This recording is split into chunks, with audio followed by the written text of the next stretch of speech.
মহাভারতে ধর্মরাজ যুধিষ্ঠির যখন রাজা হলো বাবা, ভগবান কৃষ্ণচন্দ্র রথের উপরে বসে বলে উঠলেন কুন্তী পিসিমাকে, পিসিমা আজ তোমার ছেলে মস্ত বড় রাজা, হস্তিনাপুরের রাজা, জীবনে এত কষ্ট এত দুঃখ পেয়েছো, সমস্ত দুঃখের অবসান ঘটে গেছে তোমার, আর কোনো কষ্ট নেই পিসিমা।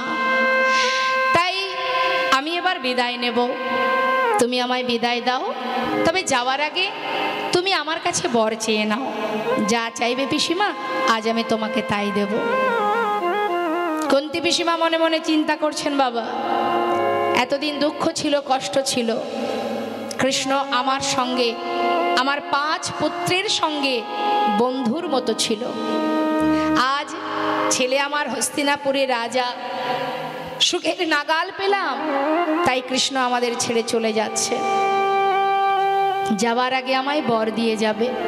কৃষ্ণ আমি জানি এতদিন তুমি যাওয়ার সময় আমাকে বলতে পিসিমা আমি আসি, আসি কথার অর্থ হচ্ছে সে আবার আসবে, কিন্তু যাই অর্থাৎ সে তো আর আসবে না। তা বাবা কুন্তী পিসিমা বলছে, কৃষ্ণ আজ আমি তোমার কাছে যা চাইবো তুমি আমাকে তাই দেবে তো? হ্যাঁ পিসিমা, তুমি যা চাইবে আমি তোমাকে তাই দেব। কি চাইলেন দেখুন বাবা, সারা জীবনটাই তো কষ্ট করেছে, শেষ জীবনে এসে যখন ছেলে রাজা হলো, মা কুন্তী পিসিমা, কুন্তী মা যখন রাজমাতা হলো, তখন কৃষ্ণের কাছে চেয়ে বসলো, কৃষ্ণ যাবার আগে যদি বর দিয়ে যাও তবে এই বরই দাও। এই জগতে আর যে কটা দিন আমি এই ধরাতে আছি, আরও যদি জগতে দুঃখ থাকে, কষ্ট থাকে, যদি যন্ত্রণা বেদনা থাকে, তুমি আমায় দিয়ে যাও। কেন জানো, কষ্ট পেলে তো আর তোমায় হারাতে হবে না, সুখ পেলে যদি তুমি চলে যাও সে সুখে কি বা শান্তি আছে? এমন কষ্ট এমন দুঃখ তুমি আমায় দাও। যে কষ্ট যে দুঃখ যে যন্ত্রণা পেলে, যেমন করে 5 পুত্রের সঙ্গে তুমি বন্ধুর মতো ছিলে, তেমন করে জীবনের শেষ দিন পর্যন্ত তোমাকে কাছে পাবো। দিয়ে যাও কৃষ্ণ, সেই বর আমায় দিয়ে যাও। ভগবান কৃষ্ণ রথ থেকে নেমে এসে পিসিমাকে বললেন, পিসিমা হে তুমি কি চাইছো? এত কষ্ট পেয়েছো তুমি? পাশে ভীম বলছে, মা তোমার কি কষ্ট, দুঃখ, যন্ত্রণা, তোমার কি স্বাদ মেটেনি, তুমি আবার কেন চাইছো মা? মা বলে উঠলেন, ওরে ভীম, দুঃখ ছিল বলেই তো কৃষ্ণ আমাদের সঙ্গে ছিল, আজ দুঃখের অবসান ঘটেছে তাই কৃষ্ণ ছেড়ে চলে যাচ্ছে। বাবা এই জগতে সেটাই তো ভালো, দুঃখ পেয়েও যদি কৃষ্ণকে সাথে পায়, এর মতো সুখ, এর মতো শান্তি আর তো কিছুতে নেই। সোনার সিংহাসনে বসে থাকলে যদি কৃষ্ণহারা হতে হয়, সেই সোনার সিংহাসন আমি চাই না। যুধিষ্ঠির নেমে আয়, ওই সিংহাসনে বসলে জনমের মতো কৃষ্ণহারা হতে হবে, নেমে আয়, ওই সুখ আমি চাই না বাবা। চল আমরা যেমনটা বনে জীবনে কাটিয়েছি, বাকি দিন তেমন বনেই কাটাবো। ভগবান কৃষ্ণ চোখের জলে বুক ভাসিয়ে কাঁদছে, পিসিমা এত ভালোবাসো তুমি আমায়, যে কিনা সোনার সিংহাসন পরিত্যাগ করতে চাও। পিসিমা আমি তোমার ভালোবাসায় বাধা পড়ে গেলাম, আমি কথা দিচ্ছি পিসিমা, তুমি যখনই আমায় ডাকবে আমি তোমার সামনে এসে ধরা দেব, কথা দিলাম। এটাই তো ভক্তের চাওয়া মা, আমরা সুখ পেলে দুঃখ পেতে চাই না, কিন্তু দুঃখ আছে বলেই কৃষ্ণ সহায় আছেন, দুঃখ আপনার আছে বলেই আপনি গোবিন্দকে স্মরণ করছেন। যখন সুখ চলে আসবে তখন আর তাকে ডাকবেন না। শাস্ত্রে বললেন, দুঃখ পায় সে হরি ভাজে, সুখ না ভাজে কই, সুখ মে যে হরি ভাজে, দুঃখ কাহা সে হয় রে মনোয়া, দুঃখ কাহা সে হয়। যেই না বলেছে যে প্রভু আমার মনে বাসনা বৃন্দাবনে গিয়ে কৃষ্ণ ভজন করব আর রাধা গোবিন্দের যুগল দর্শন পাবো। গৌরহরি বললেন, গোবিন্দ তোমার যে বাসনা আমারও সেই একই বাসনা। আহা, পরীক্ষা করতে করতে যাচ্ছে বা একটার পর একটা পরীক্ষা করছে গোবিন্দকে। পরীক্ষা করতে করতে আবার গৌরহরি সবাইকে ফেলে একাকী অনেক দূরে এগিয়ে গেছে। এখন ভক্তরা দেখছে তাই তো বারবার প্রভু এগিয়ে যাচ্ছে, আর ডাকবো না। তিনি তো জানেন আমরা পিছনে আছি, তাই বারবার তাকে ডেকে লাভ নেই, তিনি আগে আগে যাচ্ছে, যাক। ভক্তরা পশ্চাতে, গৌরহরি আগে আগে যাচ্ছে। পথে যেতে যেতে হঠাৎ গৌরহরি কণ্ঠটা শুকিয়ে যাচ্ছে বাবা, পিপাসা পেয়েছে। এখন তৃষ্ণার্ত হয়ে তিনি পথে কৃষ্ণ নাম গাইতে গাইতে যাচ্ছেন আর মনে মনে বলছেন, হে কৃষ্ণ কোথাও যদি একটু জল পেতাম তৃষ্ণা নিবারণ করতাম, নিতাই গৌর হরি বল। মুখে বলতে বলতে যাচ্ছে, যেতে যেতে কি হলো, গভীর বনের ভিতর দিয়ে রাস্তা দিয়ে যাচ্ছে আর মনে মনে বলছে, হে কৃষ্ণ একটু যদি কোথাও জল পেতাম, বড্ড তৃষ্ণা পেয়েছে, একটু তো তৃষ্ণা নিবারণ হতো। যাচ্ছে, হঠাৎ দেখছে কি এক গোয়ালা তিনি কাঁধে করে বাঘ সাজিয়ে, মানে ঘোলের ভাণ্ড সাজিয়ে একটা বাঘ কাঁধে করে নিয়ে আসছে আর চিৎকার করে বলছে, ঘোল নেবে গো, ঘোল, ভালো ঘোল আছে। গৌরহরি ভাবছে, বাবা আমি চেয়েছি জল আর কৃষ্ণ কৃপা করে আমার জন্য ঘোল পাঠিয়ে দিয়েছে। ও গোয়ালা, হ্যাঁ বলুন, তোমার কাছে ঘোল আছে? আছে গো, আছে। এদিকে এসো, এদিকে এসো। কাছে ডেকে নিয়েছে, ডেকে নিয়ে বলছে, জানো গোয়ালা আমার বড্ড তৃষ্ণা পেয়েছে, এক ভাণ্ড ঘোল দাও দেখি। যেই না বাঘটা নামিয়ে এক ভাণ্ড ঘোল দিয়েছে গৌরহরিকে মা, গৌরহরি বলছে, শোনো ওই ছোট ভাণ্ডে আমার হবে না, যেটা সবচেয়ে বড় আছে ওটা আমাকে দাও।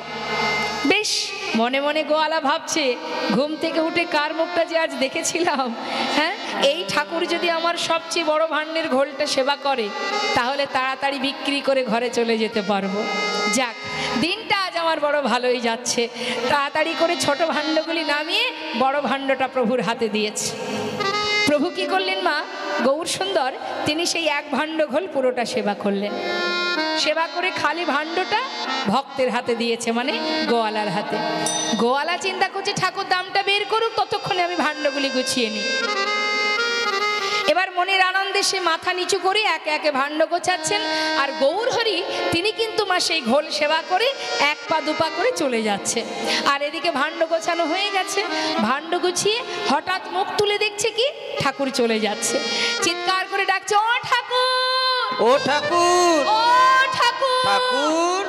ওই যে চলে যাচ্ছে, ডাক দিন, ডাক দিন, ও ঠাকুর। গৌরহরি পিছন ফিরে বলছে, আমাকে ডাকছো? আরে ডাকছো মানে ঘোল খেয়েছো, ঘোলের দাম দেবে না, চলে যাচ্ছ। ঘোলের দাম? ও গোয়ালা, আমার কাছে তো কোনো কড়ি নেই। এই কড়ি নেই বললে চলবে না, তুমি ঘোল খেয়েছো, ঘোলের দাম দিয়ে যাও। আমি কড়ি কোথায় পাই বলো? আমি তো সন্ন্যাসী, দেখতে পাচ্ছ না আমার কাছে তো কোনো কড়ি নেই। আমি কড়ি কোথায় পাবো? কি বললে তোমার কাছে কড়ি নেই? তাহলে তুমি ঘোল খেলে কেন? তাও কিনা বড় ভাণ্ডের ঘোল, আগে বলনি কেন? তাহলে আমি তোমায় ঘোল দিতাম না। এত বড় ভাণ্ডের ঘোল খেয়ে এখন কিনা বলে দাম নাই। হায় হায় পোড়া কপাল, ঘুম থেকে উঠে কার মুখ যে দেখেছিলাম, আগে জানলে আজকে বাড়ি থেকে বেরোতাম না। প্রভু দেখছে, তাই তো কাঁদছে ভক্ত, এসে বলছে, গোয়ালা কেঁদো না, শান্ত হও, ঘোলের দাম চাই তাই তো? দেখো আমি তো সন্ন্যাসী, শোনো কেঁদো না, হ্যাঁ পিছনে আমার অনেক ভক্ত আসছে, তাদের কাছে তুমি বলবে, তারা তোমাকে ঘোলের দাম দিয়ে যাবে। তারা দিয়ে দেবে তো? হ্যাঁ হ্যাঁ দিয়ে দেবে, তুমি এখানেই বসে থেকো, কোথাও যেও না। হ্যাঁ বেশ। এদিকে প্রভু তো চলে গেলেন বাবা, আর গোয়ালা কিন্তু বসে আছে ঘোলের দাম নেবে বলে। আর পশ্চাতে কারা আসছে? ভক্তবৃন্দ, তারা কিন্তু প্রভুকে অনুসরণ করে আসছে গাইতে গাইতে, মন লাগু রে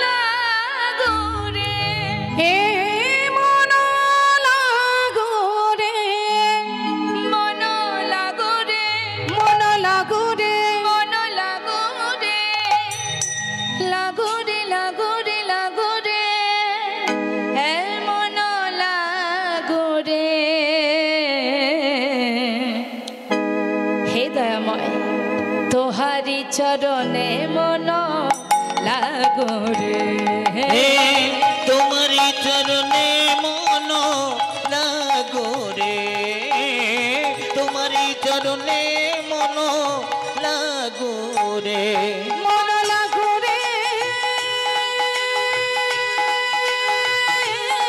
মন লাগো রে,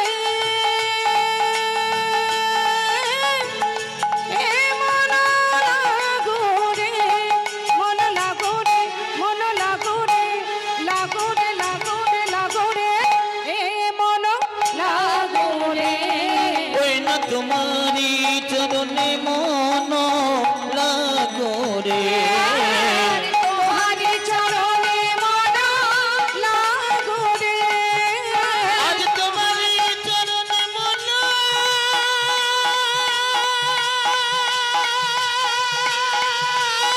লাগো রে। বন্ধ করো।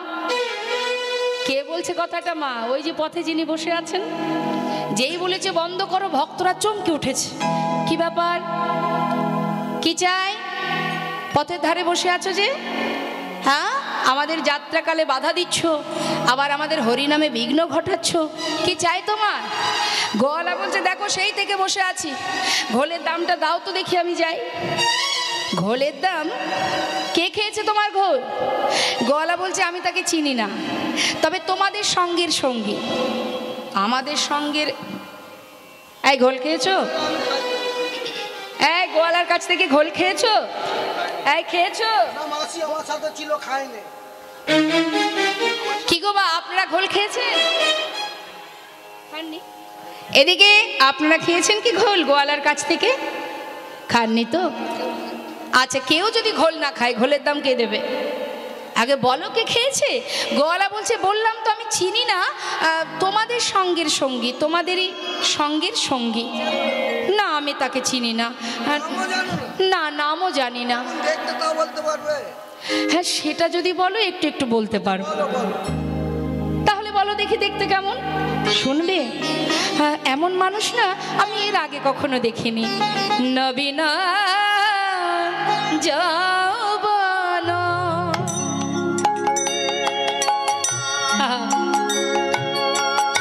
কি অপরূপ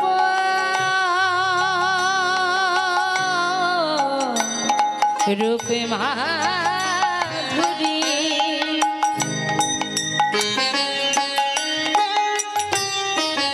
এমন রূপের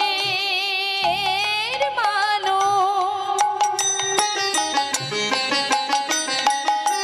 আমি আগে কভু দেখি না।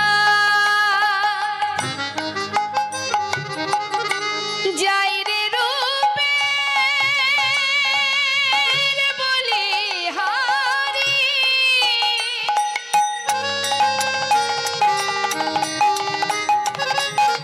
কি অপরূপ রূপে মাধুরী,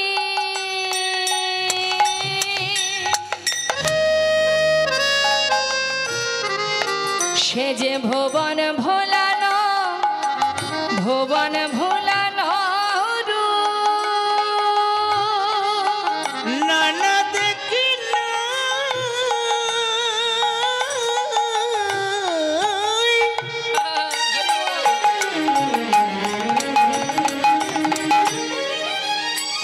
এমন রূপের মানুষ,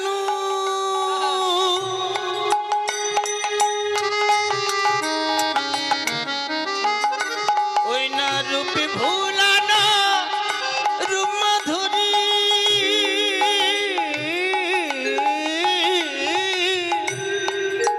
নবীন যৌবন,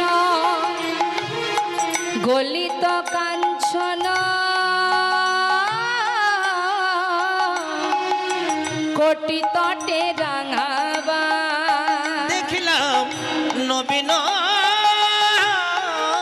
যৌবন, গলিত কাঞ্চন, হরি বল। তটি তটে রাঙাবাই রাঙাবাই আবার কৃষ্ণ বলিয়া দুবাহু তুলিয়া কৃষ্ণ বলিয়া নিজে যায়।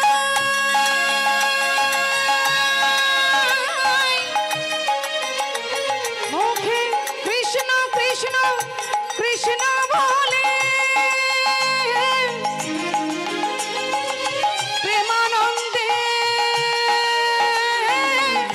বাহু তোলে। মুখে কৃষ্ণ বলিয়া বাহু তুলিয়া নাচিয়া নাচিয়া যায়, নাচিয়া নাচিয়া যায়।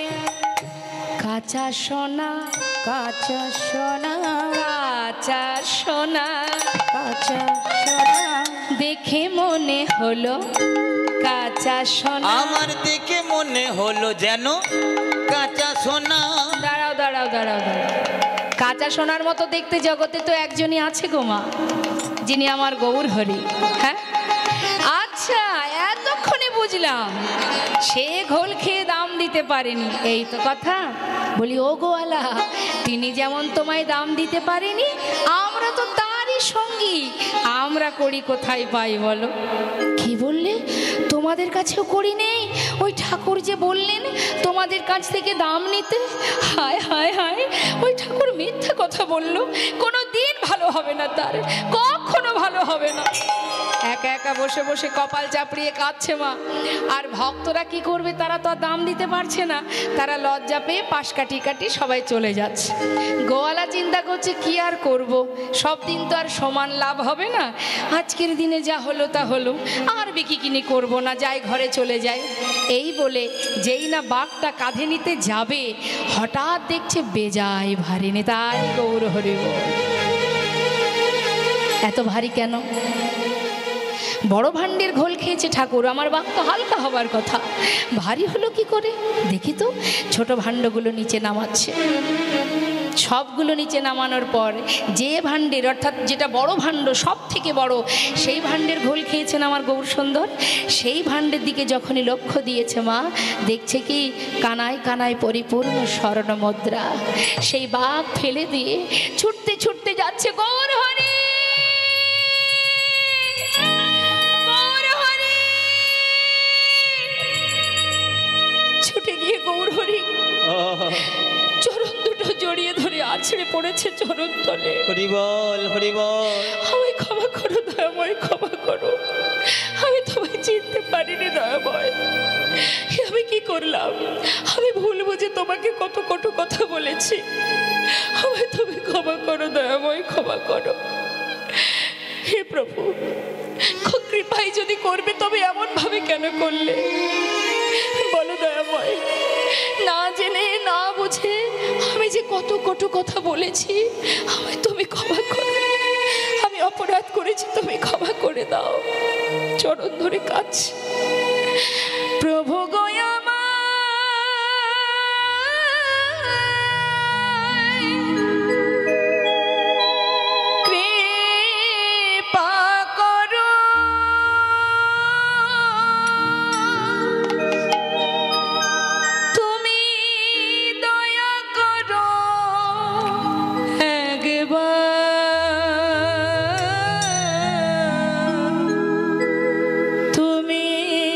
কৃপা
ধরাতে